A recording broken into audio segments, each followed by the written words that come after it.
Okay, H D Kumaraswamy ಅವರು H Vishwanath ಅವರನ್ನು ಭೇಟಿಯಾಗಿದ್ದಾರೆ. H Vishwanath ಈ ಹಿಂದೆ JDS ರಾಜ್ಯಾಧ್ಯಕ್ಷರು ಕೂಡ ಆಗಿದ್ದರು. ಹುಣಸೂರಿಂದ ಸ್ಪರ್ಧೆ ಕೂಡ ಮಾಡಿ ಗೆದ್ದಿದ್ದರು. ನಂತರ ರಾಜೀನಾಮೆ ಕೊಟ್ಟು BJPಗೆ ಬಂದರು. BJPಗೆ ಬಂದ ನಂತರ ಅವರನ್ನು ಮಂತ್ರಿ ಮಾಡಲಿಲ್ಲ ಅಂತೇಳಿ ಕೋಪಗೊಂಡಿದ್ದರು. ಆದರೆ MLC ಆದ ಕಾರಣಕ್ಕಾಗಿ ಅವರು ಟೆಕ್ನಿಕಲಿ BJPಯಲ್ಲಿ ಇರಬೇಕಾಗತ್ತೆ, ಆದರೆ BJPಯಲ್ಲಿ ಅವರಿಲ್ಲ. ಈಗ 4 ವರ್ಷದ ಬಳಿಕ ವಿಶ್ವಣ್ಣ ಅಂದ ಕುಮಾರಸ್ವಾಮಿ ಅವರು ಈ ಆಪರೇಷನ್ ಕಮಲದ ಸಂದರ್ಭದಲ್ಲಿ ಎಚ್ ವಿಶ್ವನಾಥ್ ಪಕ್ಷ ಬಿಟ್ಟು ಹೋಗಿದ್ದರು, BJP ಜಾಯಿನ್ ಆಗಿದ್ದರು. 17 ಶಾಸಕರುಗಳ ಪೈಕಿ ಸೋತವರಲ್ಲಿ ಇವರು ಒಬ್ಬರಾಗಿದ್ದರು, ಎಚ್ ವಿಶ್ವನಾಥ್. ಆದರೆ ನಂತರ ತನ್ನನ್ನು ಮಂತ್ರಿ ಮಾಡಬೇಕು ಅಂತಿತ್ತು. ಆ ನಂತರ ಅವರು ಒಂದು ರೀತಿಯಲ್ಲಿ ಕಾಂಗ್ರೆಸ್ ಪರ ಕೂಡ ಬ್ಯಾಟಿಂಗ್ ಮಾಡ್ತಾ ಇದ್ದರು. ಇದೀಗ ಎಚ್ ವಿಶ್ವನಾಥ್ ಕುರುಬ ಸಮುದಾಯಕ್ಕೆ ಸೇರಿದವರು, ಅಲ್ಲಿ ಬೇಕಾಗತ್ತೆ ವೋಟ್.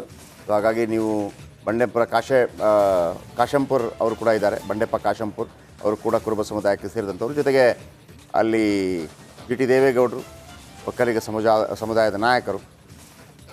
ಯಾಕೆಂದರೆ GT ದೇವೇಗೌಡರು ಮತ್ತು ಅವರ ಪುತ್ರ ಹುಣಸೂರು ಮತ್ತು ಚಾಮುಂಡೇಶ್ವರಿಯಿಂದ ಗೆದ್ದಿದ್ದಾರೆ. ಆ ಭಾಗದಲ್ಲಿ ಕುರುಬ ಮತಗಳು ಕೂಡ ಭಾಳ ಪ್ರಾಮುಖ್ಯವಾಗುತ್ತೆ. ಏನು ಹೇಳಿದ್ದಾರೆ ಕುಮಾರಸ್ವಾಮಿ ಕೇಳಿಸ್ಕೊಳ್ಳಿ. ಏನು ಒಂದು ಮಂಡ್ಯದ ಲೋಕಸಭಾ ಅಭ್ಯರ್ಥಿಯಾಗಿ ಚುನಾವಣೆಗೆ ನಿಲ್ತಕ್ಕಂಥದ್ದಕ್ಕೆ ನಮ್ಮ ಎರಡೂ ಪಕ್ಷಗಳಿಂದ ನನ್ನ ಮೇಲೆ ಆದಂಥ ಒತ್ತಡ ಏನಿದೆ. ಆ ಹಿನ್ನೆಲೆಯಲ್ಲಿ ಅವರೇ ನನಗೆ ಫೋನ್ ಮಾಡಿ, ಕುಮಾರಸ್ವಾಮಿ ಅವರೇ, ನಾವು ರಾಜಕಾರಣದಲ್ಲಿ ಹಲವಾರು ರೀತಿಯ ನಮ್ಮ ಭಿನ್ನಾಭಿಪ್ರಾಯಗಳಿರ್ಬೋದು, ಆದರೆ ಇವತ್ತು ನೀವು ಚುನಾವಣೆಗೇನು ಸ್ಪರ್ಧೆ ಮಾಡ್ತಾ ಇದ್ದೀರಿ, ನಾನೊಂದು ತೀರ್ಮಾನ ಮಾಡಿದ್ದೇನೆ. ನಿಮಗೆ ನನ್ನ ಆಶೀರ್ವಾದವನ್ನು, ನನ್ನ ಸಂಪೂರ್ಣ ಬೆಂಬಲವನ್ನು ನೀಡಬೇಕು ಅಂತ ತೀರ್ಮಾನ ಮಾಡಿದ್ದೇನೆ ಅಂತೇಳಿ ಅವರೇ ನನಗೆ ದೂರವಾಣಿ ಮಾಡಿ ಇವತ್ತು ಈ ಒಂದು ನಿವಾಸಕ್ಕೆ ಬರ್ತಕ್ಕಂಥದ್ದಕ್ಕೆ ಆಹ್ವಾನ ಕೊಟ್ಟಿದ್ದಾರೆ. ಅದಕ್ಕೆ ನಾನು ವಿಶ್ವಣ್ಣ ಅವರಿಗೆ ಚಿರಋಣಿಯಾಗಿದ್ದೇನೆ. ಏನು ಒಂದು ಮಂಡ್ಯದ ಲೋಕಸಭಾ ಅಭ್ಯರ್ಥಿಯಾಗಿ ಚುನಾವಣೆಗೆ ನಿಲ್ತಕ್ಕಂಥದ್ದಕ್ಕೆ. ಓಕೆ, ಎಚ್ ಡಿ ಕುಮಾರಸ್ವಾಮಿ ಅವರು ಎಚ್ ವಿಶ್ವನಾಥ್ ಅವರನ್ನು ಭೇಟಿಯಾಗಿದ್ದಾರೆ. ಎಚ್ ವಿಶ್ವನಾಥ್ ಈ ಹಿಂದೆ JDS ರಾಜ್ಯಾಧ್ಯಕ್ಷರು ಕೂಡ ಆಗಿದ್ದರು. ಹುಣಸೂರಿಂದ ಸ್ಪರ್ಧೆ ಕೂಡ ಮಾಡಿ ಗೆದ್ದಿದ್ದರು. ನಂತರ ರಾಜೀನಾಮೆ ಕೊಟ್ಟು BJPಗೆ ಬಂದರು. BJPಗೆ ಬಂದ ನಂತರ ಅವರನ್ನು ಮಂತ್ರಿ ಮಾಡಲಿಲ್ಲ ಅಂತೇಳಿ ಕೋಪಗೊಂಡಿದ್ದರು. ಆದರೆ MLC ಆದ ಕಾರಣಕ್ಕಾಗಿ ಅವರು ಟೆಕ್ನಿಕಲಿ BJPಯಲ್ಲಿ ಇರಬೇಕಾಗತ್ತೆ, ಆದರೆ BJPಯಲ್ಲಿ ಅವರಿಲ್ಲ. ಈಗ 4 ವರ್ಷದ ಬಳಿಕ ವಿಶ್ವಣ್ಣ ಅಂದ ಕುಮಾರಸ್ವಾಮಿ ಅವರು ಈ ಆಪರೇಷನ್ ಕಮಲದ ಸಂದರ್ಭದಲ್ಲಿ ಎಚ್ ವಿಶ್ವನಾಥ್ ಪಕ್ಷ ಬಿಟ್ಟು ಹೋಗಿದ್ದರು, BJP ಜಾಯಿನ್ ಆಗಿದ್ದರು. 17 ಶಾಸಕರುಗಳ ಪೈಕಿ ಸೋತವರಲ್ಲಿ ಇವರು ಒಬ್ಬರಾಗಿದ್ದರು, ಎಚ್ ವಿಶ್ವನಾಥ್. ಆದರೆ ನಂತರ ತನ್ನನ್ನು ಮಂತ್ರಿ ಮಾಡಬೇಕು ಅಂತಿತ್ತು. ಆ ನಂತರ ಅವರು ಒಂದು ರೀತಿಯಲ್ಲಿ ಕಾಂಗ್ರೆಸ್ ಪರ ಕೂಡ ಬ್ಯಾಟಿಂಗ್ ಮಾಡ್ತಾ ಇದ್ದರು. ಇದೀಗ ಎಚ್ ವಿಶ್ವನಾಥ್ ಕುರುಬ ಸಮುದಾಯಕ್ಕೆ ಸೇರಿದವರು, ಅಲ್ಲಿ ಬೇಕಾಗತ್ತೆ ವೋಟ್.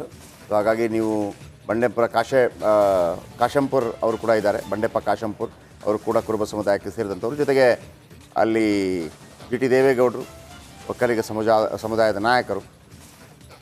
ಯಾಕೆಂದರೆ GT ದೇವೇಗೌಡರು ಮತ್ತು ಅವರ ಪುತ್ರ ಹುಣಸೂರು ಮತ್ತು ಚಾಮುಂಡೇಶ್ವರಿಯಿಂದ ಗೆದ್ದಿದ್ದಾರೆ. ಆ ಭಾಗದಲ್ಲಿ ಕುರುಬ ಮತಗಳು ಕೂಡ ಭಾಳ ಪ್ರಾಮುಖ್ಯವಾಗುತ್ತೆ. ಏನು ಹೇಳಿದ್ದಾರೆ ಕುಮಾರಸ್ವಾಮಿ ಕೇಳಿಸ್ಕೊಳ್ಳಿ. ಏನು ಒಂದು ಮಂಡ್ಯದ ಲೋಕಸಭಾ ಅಭ್ಯರ್ಥಿಯಾಗಿ ಚುನಾವಣೆಗೆ ನಿಲ್ತಕ್ಕಂಥದ್ದಕ್ಕೆ ನಮ್ಮ ಎರಡೂ ಪಕ್ಷಗಳಿಂದ ನನ್ನ ಮೇಲೆ ಆದಂಥ ಒತ್ತಡ ಏನಿದೆ. ಆ ಹಿನ್ನೆಲೆಯಲ್ಲಿ ಅವರೇ ನನಗೆ ಫೋನ್ ಮಾಡಿ, ಕುಮಾರಸ್ವಾಮಿ ಅವರೇ, ನಾವು ರಾಜಕಾರಣದಲ್ಲಿ ಹಲವಾರು ರೀತಿಯ ನಮ್ಮ ಭಿನ್ನಾಭಿಪ್ರಾಯಗಳಿರ್ಬೋದು, ಆದರೆ ಇವತ್ತು ನೀವು ಚುನಾವಣೆಗೇನು ಸ್ಪರ್ಧೆ ಮಾಡ್ತಾ ಇದ್ದೀರಿ, ನಾನೊಂದು ತೀರ್ಮಾನ ಮಾಡಿದ್ದೇನೆ. ನಿಮಗೆ ನನ್ನ ಆಶೀರ್ವಾದವನ್ನು, ನನ್ನ ಸಂಪೂರ್ಣ ಬೆಂಬಲವನ್ನು ನೀಡಬೇಕು ಅಂತ ತೀರ್ಮಾನ ಮಾಡಿದ್ದೇನೆ ಅಂತೇಳಿ ಅವರೇ ನನಗೆ ದೂರವಾಣಿ ಮಾಡಿ ಇವತ್ತು ಈ ಒಂದು ನಿವಾಸಕ್ಕೆ ಬರ್ತಕ್ಕಂಥದ್ದಕ್ಕೆ ಆಹ್ವಾನ ಕೊಟ್ಟಿದ್ದಾರೆ. ಅದಕ್ಕೆ ನಾನು ವಿಶ್ವಣ್ಣ ಅವರಿಗೆ ಚಿರಋಣಿಯಾಗಿದ್ದೇನೆ.